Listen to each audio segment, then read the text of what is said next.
আমি যখন পড়াশোনা করতাম তখন মাঝে মধ্যে হতবাক হয়ে যেতাম যে স্যারেরা কত সুন্দর একটা রেমেডি বই না দেখে গড় গড় করে মুখস্থ বলে দিচ্ছে। শুধু একটা নয়, অনেকগুলো রেমেডি কিন্তু গড় গড় করে বলে দিচ্ছে। তো একটা বড় বড় রেমেডি এত সুন্দরভাবে গড় গড় করে কিভাবে বলে, এইগুলো দেখে মাঝে মধ্যে কিন্তু হতবাক হয়ে যেতাম।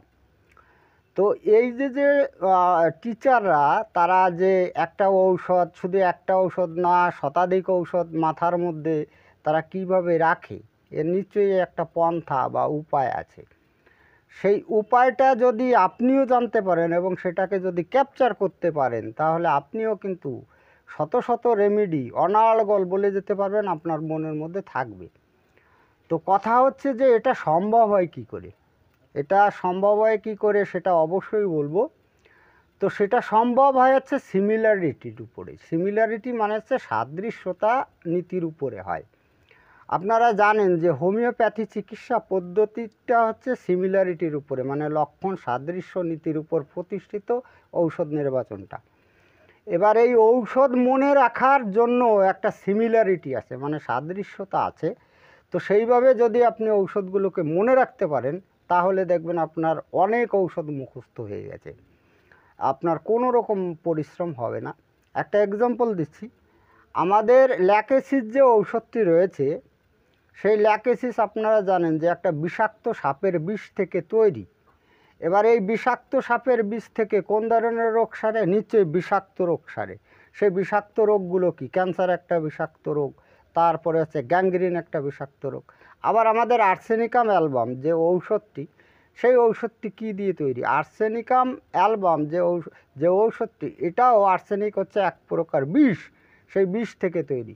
সুতরাং আর্সেনিকাম অ্যালবামের দ্বারাও কিন্তু বিষাক্ত চর্মরোগ, বিষাক্ত ঘা বা বিষাক্ত রোগও সারা যায়। এটা হচ্ছে সিমিলারিটি। তো আজকের ভিডিওতে আমি আপনাদের দেখাবো এমন একটা রেমেডি, যে রেমেডিটি কোনো একটি পশুর পিত্তথলি বা গল ব্লাডার থেকে তৈরি হয়েছে।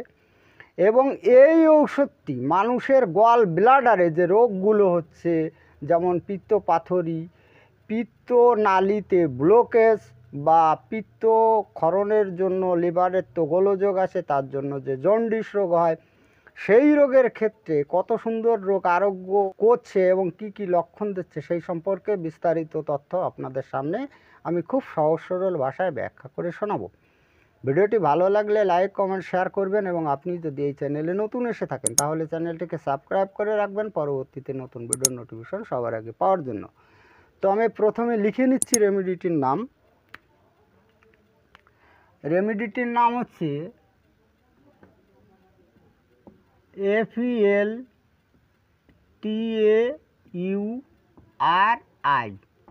এই উচ্চারণটা, বাংলা উচ্চারণটা লিখে দিই, ফেল করা আর কি, পরীক্ষায় ফেল করা। ফেল টাউরি, দেখুন কত সুন্দর নাম। এই রেমেডিটির নাম হচ্ছে ফেলটাউরি। এবার এই ফেলটাউরি ঔষধটি কোনো একটা পশুর পিত্ত থেকে তৈরি। আমাদের এই পিত্ত রোগে ব্যবহার করা হয়। পিত্তের যে রোগগুলো হয় দেখবেন, আমি সুন্দরভাবে বর্ণনা করব। অনেকেই বলে যে পিত্ত পাথরি নাকি হোমিওপ্যাথিতে আরোগ্য হয় না, অনেকেই অভিযোগ করে এবং তারা বিভিন্ন রকম প্যাথোলজিক্যাল রিপোর্ট, মানে অ্যানাটমিক্যাল ইটা দেখায়। তো আমি বলবো যে তারা এই ভিডিওটি দেখুন, এবং আমি আশা করি ভুল কথা বলবো না। পিত্ত পাথরি বের হয়, সেটা আমিই করেছি, আমার লাইফেই করেছি।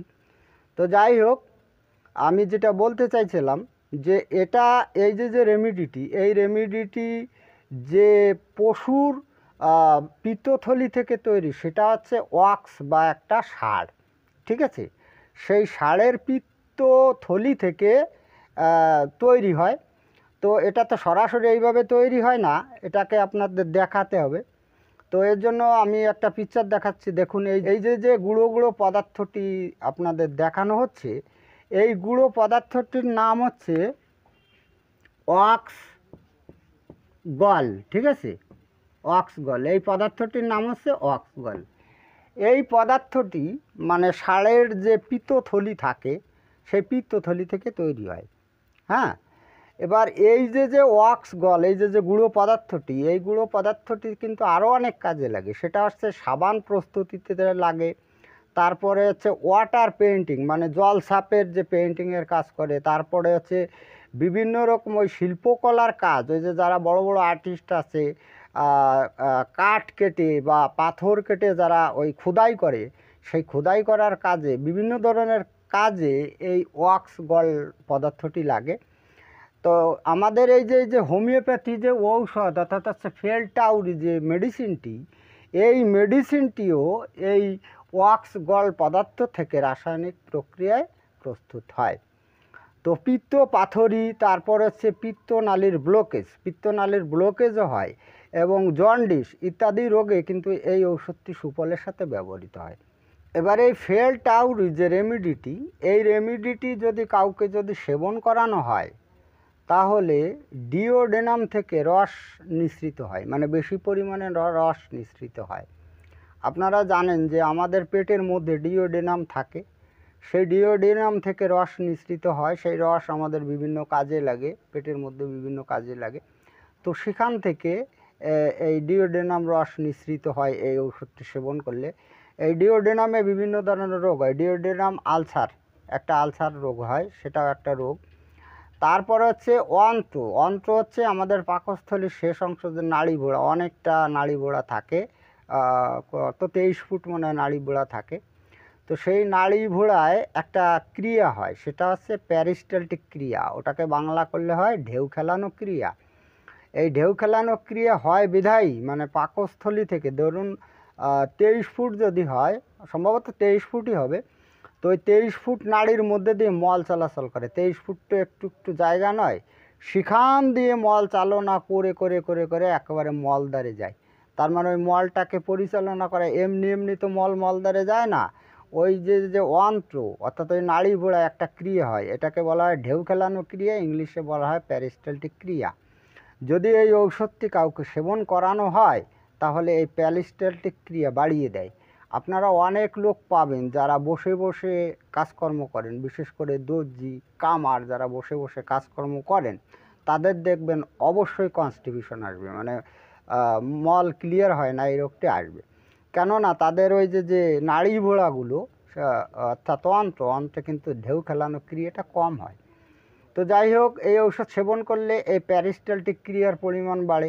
এছাড়া এই ঔষধটি সেবন করলে কিন্তু পিত্ত যে নিঃসারণ, সেটাও কিন্তু নিয়ন্ত্রণ করে। দেখুন কত সুন্দর সুন্দর কাজ করে, অর্থাৎ আমি বলতে চাইছি পিত্তের সমস্ত কাজ, অন্ত্র এবং ডিওডেনামের কাজও কিন্তু এই ঔষধ দ্বারা সম্পূর্ণ হয়।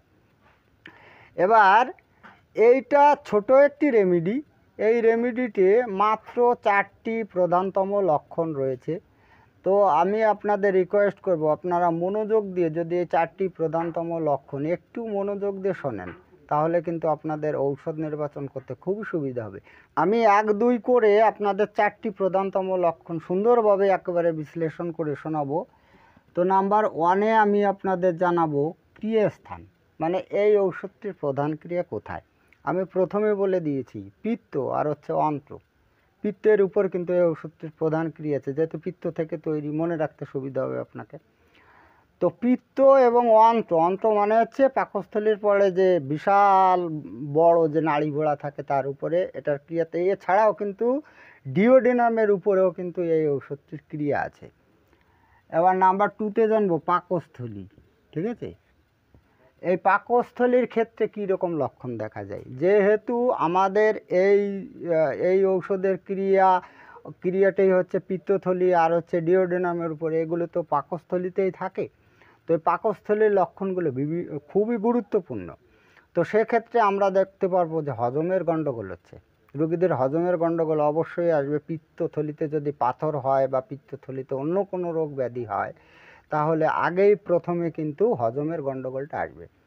আর রোগীদের পেটের উপরে, মানে কুক্ষিদেশ আমরা যেটাকে কোক বলি, সেখানে কিন্তু গড় গড় শব্দ হবে, এটা কিন্তু হবে। আর মাঝে মধ্যে রোগীদের কিন্তু উদারাময়, মানে পাতলা পায়খানা হবে, এই সমস্ত লক্ষণ থাকবে। আর একটা সুন্দর লক্ষণ আছে, সেই সুন্দর লক্ষণটি হচ্ছে কি, এই আমাদের এই ফেলটাউরি যে রেমিডিটি, এই রেমিডির রুগীরা কিন্তু খাবার পরে একটু ঘুমোতে চায়, মানে এই যে একটা বদ অভ্যাস, খাবার পরে ঝিম দিতেই হবে, মানে খাবার পরে ঘুমানোর প্রবণতা, এটা কিন্তু থাকবেই। এই পাকস্থলীর রোগে যদি চিকিৎসা করতে চান তাহলে এই লক্ষণটি আপনাকে সঙ্গে থাকতেই হবে। এবার আমি নাম্বার 3-তে বলবো বাতের ব্যথা সম্পর্কে। বাতের ব্যথার পক্ষেও কাজ করে, তবে এই ঘাড়ে ব্যথা, ঠিক আছে, এই ঘাড়ে ব্যথা থাকবে আর পিত্ত সংক্রান্ত কোনো অভিযোগ বা উপসর্গ থাকবে। এবার পিত্ত সংক্রান্ত যে অভিযোগ সেগুলো তো আমি অনেকই বলে দিলাম, তার কোনো অভিযোগ রুগীর মধ্যে থাকবেই থাকবে, মানে ঘাড়ে ব্যথা থাকবে এবং পিত্ত সংক্রান্ত কোনো অভিযোগ অবশ্যই থাকবে। এবার আমি সর্বশেষ বলি নাম্বার 4-এ। নাম্বার 4-এ রয়েছে ঔষধের শক্তি আর ডোজ। এই ঔষধটি 30 শক্তি ভালো কাজ করে। এবার এই 30 শক্তি আপনি সূক্ষ্ম মাত্রায় ডোজ বানিয়ে দিনে 2 বার ব্যবহার করতে পারেন। এবার সূক্ষ্ম মাত্রায় ডোজটা কীভাবে আপনি বানাবেন আমি হানিম্যান ইউনিটিতে বলবো, ঠিক আছে। যেহেতু আমরা হানিম্যানের হোমিওপ্যাথি করি, তো সেটা যদি করতে হয় আপনাকে 500 ml ড্রিঙ্কিং ওয়াটার নিতে হবে, ঠিক আছে। 500 ml পানীয় জল, মানে পান করা যায় এরকম জল নিতে হবে। এবার এই 500 ml ড্রিঙ্কিং ওয়াটারের মধ্যে আপনাকে কয়েক ফোঁটা RS দিতে হবে, মানে রেকটিফাইড স্পিরিট। সেটা 10 ফোঁটা দিতে পারেন, 15 ফোঁটা দিতে পারেন বা 20 ফোঁটা দিতে পারেন। এবার এর মধ্যে RS দিয়ে ওটাকে ঝেঁকে মিশিয়ে নিলেন। এবার আপনার এই যে রেমিডিটি অর্থাৎ ফেলটাউরি যে রেমিডিটি, ওটা 30 পাওয়ারের দেবেন 1 ড্রপ। তবে দেওয়ার আগে 1 ড্রপ দেওয়ার আগে অবশ্যই ঢেকে নেবেন। 1 ড্রপ মানে হচ্ছে 1 ফোঁটা। 1 ফোঁটা দিয়ে ওটাকে ভালো করে ঝেঁকে মিশিয়ে নিলেন, আপনার ঔষধ কিন্তু রেডি হয়ে গেল। এখান থেকে আপনি চা চামচের যদি 2 চামচ করে খাওয়ান, অথবা এই যে 500 ml যে পাউন্ডের বোতল, সেই বোতলের যে মুটকিটা থাকে সেই মুটকি 2 মুটকি করে খাওয়ান, তাহলে কিন্তু সূক্ষ্ম মাত্রায় ডোজ হয়ে যাবে। এবার এই পন্থায় যদি আপনি খাওয়ান তাহলে 30 শক্তি আমরা অর্ডিনারি পন্থায় বলি দিনে 2 বার। এবার এই 30 শক্তি যদি রোগের প্রবণতা বেশি হয় তাহলে দিনে 4 বারও ব্যবহার করা যাবে, যদি আপনি এটাকে সূক্ষ্ম মাত্রায় ডোজ বানান। সূক্ষ্ম মাত্রায় আপনি ডোজটা যখন বানালেন তখন আপনার এই 1 ফোঁটার মধ্যেই সীমাবদ্ধ থাকলো, কিন্তু ঔষধের পরিমাণটা বাড়ছে না, মানে বৃহৎ মাত্রায় কোনো অবস্থা হচ্ছে না। তাহলে বৃহৎ মাত্রায় না হলে আপনি এই ঔষধটা 2 বার কেন 4 বারও খেতে পারেন, তাতে রোগের কোনো রকম অ্যাগ্রাভেশন হবে না। বরঞ্চ রুগীর যদি ভীষণ প্রবণতা থাকে রোগের, সেটা কিন্তু আস্তে আস্তে নিচে নেমে আসবে, অর্থাৎ রুগী কিন্তু আরোগ্যের দিকে যাবে।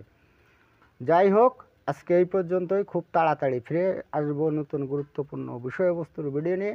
দেখা হচ্ছে নেক্সট ভিডিওতে। ততক্ষণ আপনারা ভালো ও সুস্থ থাকুন। জয় হনুমান, জয় হোমিওপ্যাথি।